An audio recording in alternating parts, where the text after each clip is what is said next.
Everybody, I'm Stacy with Stacy's Organizing and Decorating for Life. I'm here to help you organize your thoughts and decorate your perspectives. Today I have a guest. This is Lynette Mendoza. She's one of my friends from Texas, but we're hanging out in the jungles here in Mexico.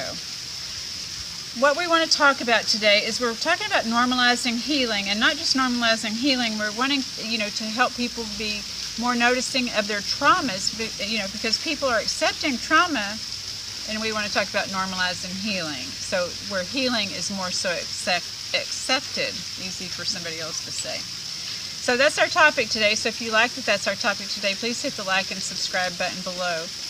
I'm excited today to get to work with Lynette because Lynette's obviously quite younger than me. And we're going to talk about this intergenerational trauma, because if people could get the healing part of it, then we would see the next generations coming up and evolving, which I do see in Lynette, and that's what is one of the things that inspires me about her. She's taken through various processes and catalysts for her own growth. So we're going to get started talking about that today. I want to remind you that I have a webpage called stacyforlife.com. On this webpage I write monthly blogs. Usually I didn't for February because it was down for a short period of time and I haven't written a blog, so it may be March. But there's also a description of the services that I provide as a life coach, dealing with addiction, codependency, and grief, but not exclusively to those things, because it is about healing and healthy relationships, as well as development of spiritual and soul consciousness. It's really about feeling good in your own skin. So if you or anybody you know need help with that, please feel free to look me up at stacyforlife.com. Email me at stacyreinick@gmail.com. And again, I want to introduce you to Lynette Mendoza. She has a YouTube channel, and I want to encourage you to subscribe to her channel too, as she's going to give you different thoughts and perspectives as well. So let's get started. Okay, so first we're going to start talking about how the different types of trauma are, and then we're going to start talking about how they show up, and then stay tuned to listen to how the healing process goes, because the healing process is different for everybody, but the only way to not do healing right is to what? Not try at all. Not do it. Not do it. So, okay, here we go. So, Lynette, what are the types of healing? She's got a better memory than me, so she can tell you this stuff. Well, first I'd like to focus on the types of trauma. And the types of trauma that are most typical, I'd say, that I see in my generation are like physical, mental, childhood, community trauma. We see it all over the place. Incarceration for those who have lived that path. Generational trauma, disasters, intimate partners, medical, refugee, even immigrational, sexual, grief, bullying, and honestly, as of now, like even body shaming. I think, to be politically correct, there's three types of trauma: acute, chronic, and complex. And complex is pretty much what I see a lot of in my generation, is pretty much just an addition of all of those, if not at least 2 to 3, and not knowing how to deal with it. So what are how does that show up, the complex trauma? How does that show up in people's lives? The complex trauma will show up in multiple different ways. It could be emotional, like denial, anger, sadness, emotional outbursts. I mean, we tend to redirect our overwhelming emotions towards others, especially our friends and family and those closest to us. Severe anxiety and depression, or even like minute anxiety and depression. Nightmares and flashbacks, unable to form closeness, even satisfying relationships such as like friendships and partners, and even sexual relationships. And honestly, avoidance. Avoidance looks, I feel like, in my generation, a lot like avoiding eye contact, substance abuse, avoiding more and more anything that reminds us of our traumas, and even more so avoiding healing. Mm-hmm. It's just not normalized to heal. It's not something that's glorified in my generation. And it's something that I think is a huge problem in society, and I feel like that's something that definitely needs to be addressed. Excellent. Yeah, and usually when people are in avoidance, they're like distracting themselves, right, with different things. Different outlets. So like either overworking themselves, or like I touched base on substance abuse, or even like, different things such as trying to find everything to numb yourself, like to not be able to feel anything, or to keep yourself so busy that you're not thinking about what's needing to be focused on and healed through and worked through. Right. So you've done a lot of work and a lot of healing, and you're still working on a lot of stuff. How did you get there? I mean, what was your catalyst? You know, because I've told people that you had a catalyst, and so what would you say is your catalyst for getting there? My catalyst for getting there, I'd say, honestly, it started with taking ownership of what I carry. Like a lot of my peers among me, I deal with complex trauma. There's so many things off of that list that I resonate with highly. I opted to go to a counselor, a psychologist. I've been working with you as a life coach. I have a few sponsors, and of course, ultimately, my yoga. I found a lot of healing through my yoga, and therefore kind of found my voice to be able to say, like, hey, like, there is a better life beyond the trauma. Like, a lot of people that I know personally can sit here and hold me accountable to my growth based off of them themselves seeing where I was at one point in life and where I'm headed to now, and even more so, like, where I'm standing in this present moment. Exactly.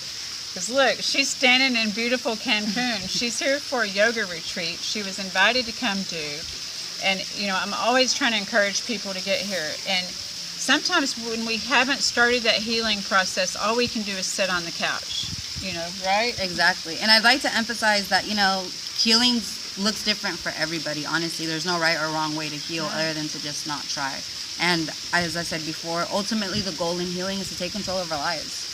Take control of our lives, and it all starts with taking ownership of what it is that we carry. Like, let's not be ashamed of whatever trauma it is that we hold, you know, and just noticing it, acknowledging it, maybe even showing it some compassion, and seeing where life unfolds from there on. Because there really is life after trauma, and life after healing, or the process of healing, is beautiful. It's not always rainbows and butterflies, as we both know. It can be very dark. Right. But that's why you reach out. That's why, I mean, one of the main things that we focus on in yoga philosophy is that need for community.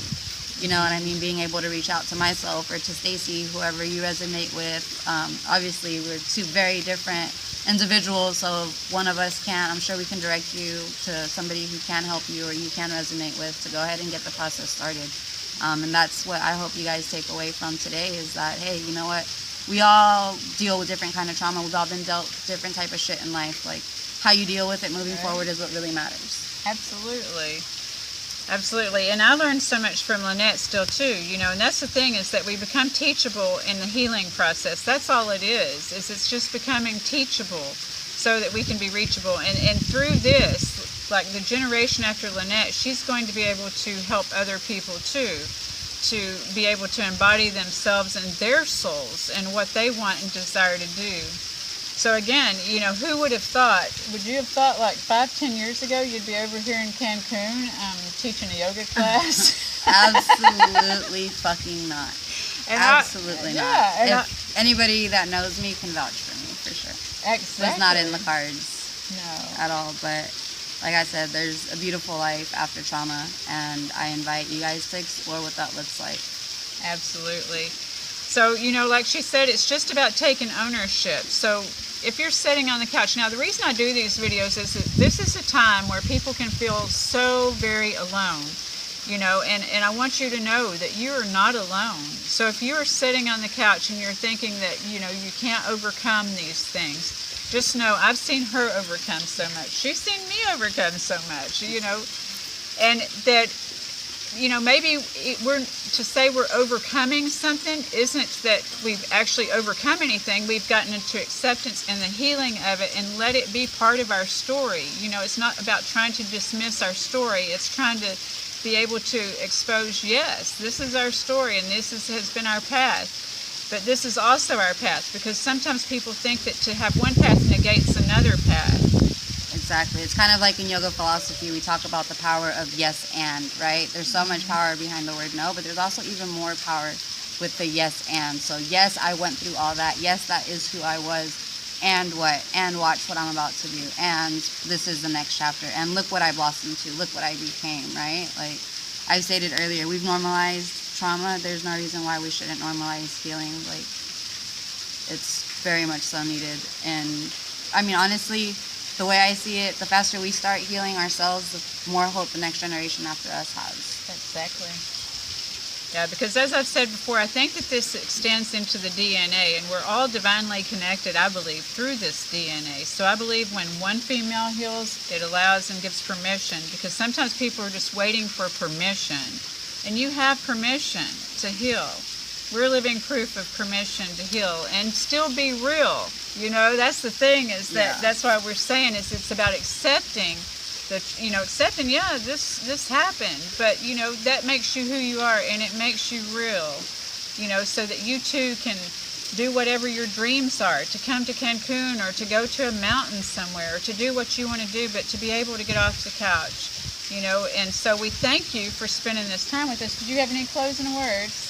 I mean, pretty much I just really resonated with everything that she said, and I'd like to emphasize on the power of vulnerability. Like, a lot of the times, I know I put my personal life out there quite a bit, Stacy puts her personal life out there quite a bit, and we're actively healing. You know, we have our safe people to vent to, and we do it for the power of vulnerability, to make sure that you guys do feel supported, and to remind you guys that you're not alone. Like, we're human too. We go through all the same things. I till this day still deal with depression and anxiety, and it's a journey every single morning. Like, some days are better than others, and you just don't give up. Another huge takeaway from me, from my yoga philosophy, is always give yourself permission to begin again, and always give yourself permission to reach out and feel supported in the community. We're humans. Like, there's a reason why the absolute worst punishment that they can give a person is solitary confinement. We're not meant to be alone. We're not meant to feel alone. Like, we're meant to feel supported. We're meant to be in a community, and if you don't have one, I invite you to join either one of our communities and just keep fighting the good fight. Yes. I'm rooting for you. Yes. So we thank you so much for joining us today, and your time is valuable to us, so we'll give you back your time. But remember, this is Lynette Mendoza. She too has a YouTube channel, and I'll try to link it below. I'm trying to teach her what I know technically, which isn't a whole lot. So I will do that, and I encourage you to subscribe to her channel and to get, you know, a different take, a different perspective. So with that being said, I hope that you all will have a fantastic rest of your weekend, and we wish you much love, right? Right, exactly. Love. The divine in me sees and honors the divine in each and every single one of you. It's been a pleasure sharing this time with you guys. Namaskaram. And peace. Peace. Exactly. All right. Awesome. All right. Bye.